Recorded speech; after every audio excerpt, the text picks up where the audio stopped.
Oh, hello everybody, welcome back to my very first episode of Crumpz Rambles About Parks.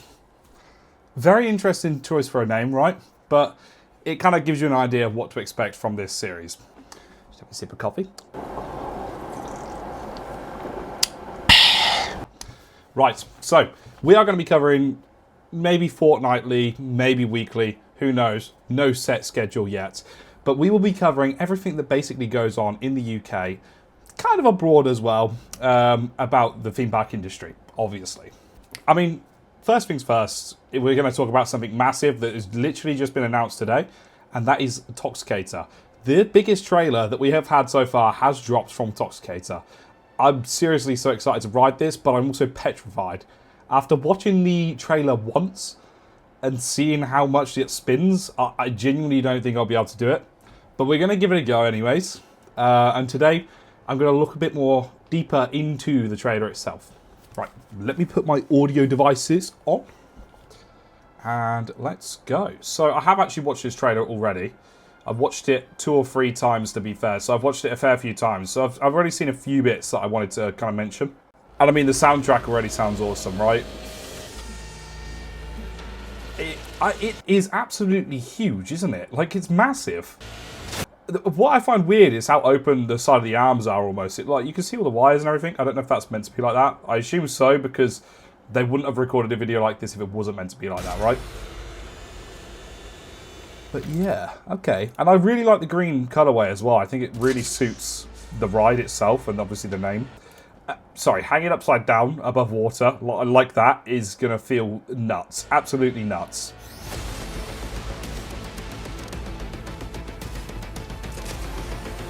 Oh my god!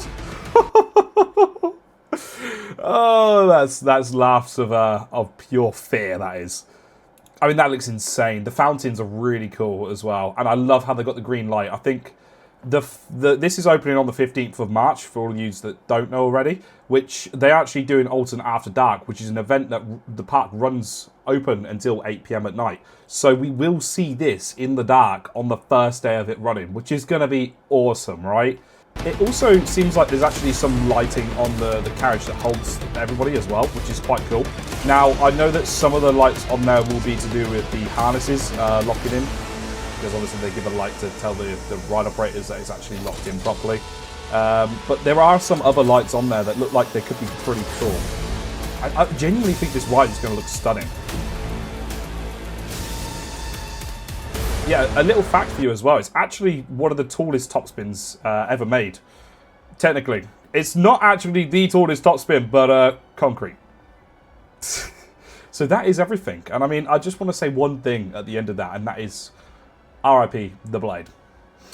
Gone, but never forgotten. Okay, so moving away from Alton Towers and moving a bit further north, and we're going to be at Blackpool Pleasure Beach now. So Blackpool Pleasure Beach have announced last year that they wanted to invest in the future and kind of not almost forget about the heritage, but just get rid of all the woodies, you know, just get rid of them all. No, they haven't said that. But adding to that, they have actually decided that they are going to be not operating some rides this season.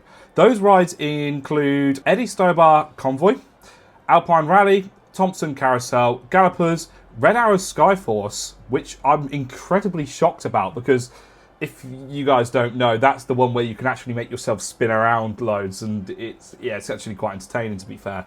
And you can, I mean, God, Red Arrows is awesome. Like, why would you want to get rid of it? Blackpool Pleasure Beach, what are you doing? What are you doing? Please bring it back.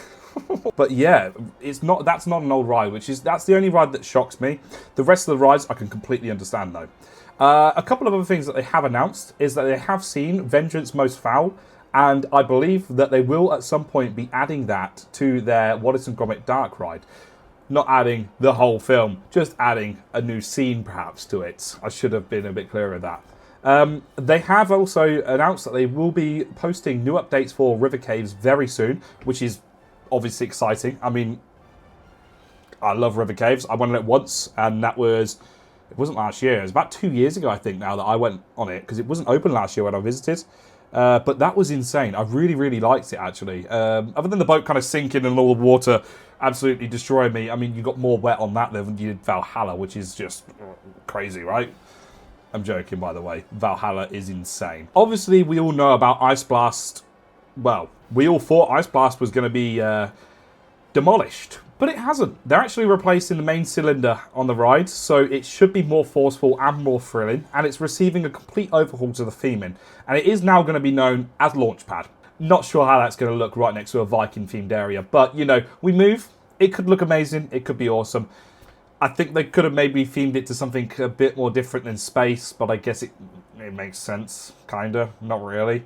I would have liked to have seen it themed to something Viking-like. Don't know what you would have themed it to. That's not my job. My job's just to criticise.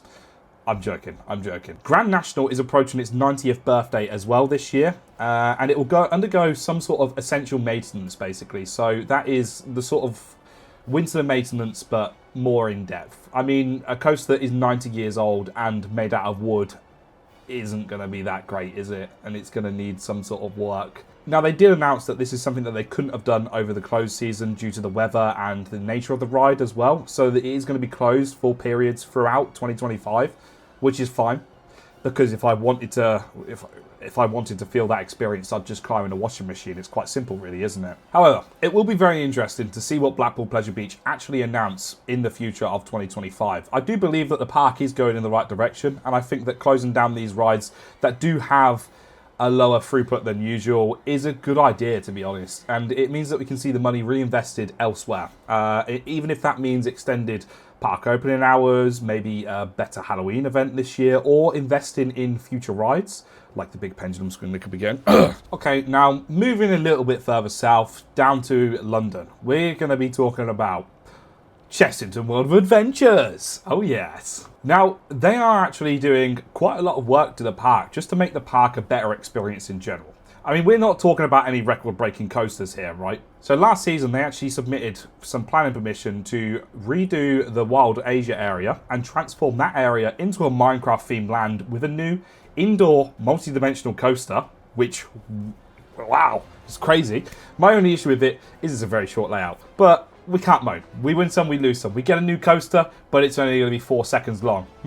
It's not too bad, is it? It could be another retail. And then they have their Project Play, which they submitted planning permission for last season as well. So the Project Play planning permission has got given the green light. It can actually go ahead. So that is transforming the whole Mexicana area, where currently Scorpion Express sits standing but not operating, which is a sad sight because I unfortunately did not get that credit. It's so sad. Oh well. So this area will be completely transformed into a sort of younger family area. So we'll see a new coaster going into this area. Alongside that, we'll see 3 new flat rides going into there. Now, obviously, these flat rides aren't going to be aimed at thrilling older audiences, and they will be family-friendly flat rides. So they won't be anything amazing, but it's nice to see them reinvesting into areas of the park that need a little bit more work. Now we fly all the way over to America, right? Where we're going to talk about Kingda Ka. I've seen so many videos / photos of this ride being completely demolished, and I think all that stands is basically the top hat now. I'll put in some of the photos of what we've seen, but it's so sad to actually see this happening, especially because I didn't even get a ride on a coaster of this class. I mean, to be fair, it's only a couple foot taller than me. It weren't much bigger than me. It's a shame that truly I will never be able to ride this coaster at all. But at the end of the day, it is what we're seeing for these Intamin accelerator coasters, especially the ones with the cable launches. I mean, it happened with Top Thrill 2. That's now changed to an LSM. Not that it's working any more effectively than what it was before, but it has changed. Obviously, Stealth is, you know, Thorpe Park are doing a very good job maintaining that ride, to be fair. Thorpe Park are doing a very good What the hell? Thorpe Park are doing a very good job at maintaining that ride with recently refurbishing one of the trains. I say recently, that was last season. So, yeah, you know. However, Alton Towers, on the other hand, are doing an awful job at maintaining their Intamin launched. But it's fine, you know. They could probably just bin that and nobody would even notice that it's gone. Just a suggestion, Alton Towers. Just a suggestion, that's all. Moving away from that and back to the UK, something that everybody's quite excited about, and that if you haven't actually watched a video on it, you should go watch my previous video. But Universal Studios has been trademarked as a name in the UK. which basically means that we're going to get an announcement in the next couple of weeks, right? Right? Just do it already. Seriously, please. Alongside that, Merlin Entertainments have appointed a new CEO. Her name is Fiona Eastwood. Hopefully she can take the park in the right direction, and that doesn't include by selling sea life centres. Oakwood Theme Park have announced that they are removing their insane water ride, which I'd never got to ride before, Drenched. Which is a shame because it looked amazing, especially when it had the lap bars before. Drenched was seriously an insane water ride. I mean, it stood at like 36 metres tall, which is massive. And it had an 85 degrees drop. 85 degrees is crazy, guys. That's nearly more than Oblivion. You know, that's insane. Nearly a beyond vertical drop on a water ride. What? Why hasn't this been spoken about more? How have I only just heard about Drenched and it's because it's being removed? Now we move back to the Thorpe Park Resort. So we are back in London, guys, and we're talking about Slammer being removed. Now, Slammer was a Sky Swatter, which was, I think it was only one of two that was actually made by S&S. So it was a very unique attraction, and sort of the feeling that you would have got from it, you know, going head first to the floor. That's how it went, kind of. Just did a full spin. But yes, that feeling of going headfirst straight into the floor, I feel like would have been absolutely insane and almost quite scary, to be honest with you. But it is being removed, finally. It was an eyesore, and it will be interesting to see what they actually put in that area and whether they can link it to the sort of Fearless Valley theme that's going on there already. Obviously, it's located right next to the Q-Line 4 Deadbeat, which was the new maze for last season. Our good friend Jack Silkston has actually posted a video covering a bit more on the Slammer's removal, so if you wanted to see a few more clips and a bit more detail about the ride, then definitely go check that out. I just want to say, guys, thank you for watching the video. If you have any suggestions on how I can actually improve these videos, or any ideas on what you would like to see for future videos, then definitely do leave a comment below and be greatly appreciated.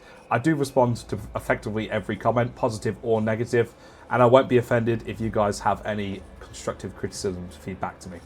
Anyways, thank you for watching this week's episode of Crap, and I shall see you guys next week.